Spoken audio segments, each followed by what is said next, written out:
Dewan Pimpinan Wilayah Partai Aceh Kabupaten Aceh Timur dan KPA Wilayah Perlak mengirim pahala doa Samadiyah untuk para syuhada dan almarhum Abu Razak Sekjen DPP Partai Aceh yang baru meninggal dunia beberapa hari lalu di Mekah, Arab Saudi. Kegiatan ini dipusatkan di kediaman Zulfatli Ayub atau Kepiah Seke selaku Ketua DPW Partai Aceh Timur, tepatnya di Desa Luk Dalam, Kecamatan Perlak, Kabupaten Aceh Timur, Provinsi Aceh. Selain itu, kegiatan ini juga dihadiri 1.500 anak yatim yang dihadirkan dari berbagai daerah dan diberi santunan serta berbuka puasa bersama. Kepiah Seke mengatakan, kegiatan ini merupakan ajang tahunan yang digelar setiap Ramadan. Menurutnya, awalnya pihaknya merencanakan sekitar 1.000 anak yatim, namun mendapat keberkahan dengan kehadiran sekitar 1.500 anak yatim.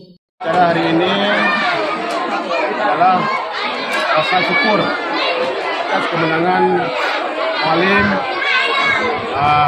dan Bupati Aceh Timur, khususnya kemenangan PA di Aceh. Dan dalam bulan Ramadan ini kita berbagi dengan anak yatim. Kami santuni kurang lebih ini 1.500 anak yatim. Kami target 1.000, tapi ini sudah 1.500 anak yatim. Ini rasa syukur KPA atas kemenangan PA di Aceh. Dari Kabupaten Aceh Timur, Romi Syaputra melaporkan untuk Puja TV.